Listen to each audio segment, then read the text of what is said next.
गोकुळ सोबत गोकुल.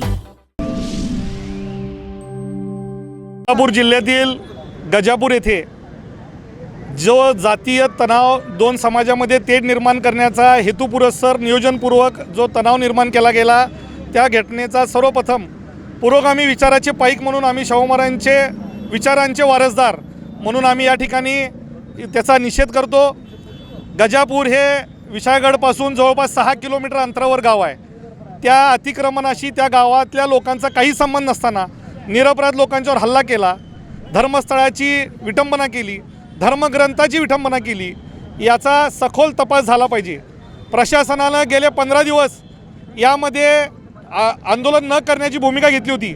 मला या ठिकाणी विशेषतः कोल्हापुरातील हिंदुत्ववादी संघटनांचा आभार मानायचा आहे, का तर कोल्हापुरातल्या हिंदुत्ववादी संघटनांनी या गोष्टीला विरोध केला होता आणि न्यायप्रविष्ट असणाऱ्या गोष्टीमध्ये भाग न घेण्याची भूमिका घेतली असताना देखील अशा प्रकारचं पुरोगामी ऐक्याला बाधा पोचवणाऱ्या शक्ती कोण आहेत ह्याचा उलगडा झाला पाहिजे. या ठिकाणी आम्ही या पुरोगामी विचार पायदळी तुडवणाऱ्या शक्तींचा प्रवृत्तींचा जाहीर निषेध करतो. कोल्हापूर हे सर्व विचारांनी एकत्र असलेलं गाव म्हणून संपूर्ण देशात प्रसिद्ध आहे. झालेली जातीय घटना अतिशय दुर्दैवी आहे. गाड्यांचं वाहनांचं नुकसान झालेलं आहे. ताबडतोब याचे पंचनामे झाले पाहिजेत. प्रशासन निश्चितपणे याबद्दल कारवाई करत आहे, पण यापुढे या घटना होऊ नयेत आणि शाहू महाराजांचं कोल्हापूर हे असंच अबाधित राहिलं पाहिजे, एवढीच मागणी आम्ही या ठिकाणी आता निवेदनाद्वारे कलेक्टरना करत आहे.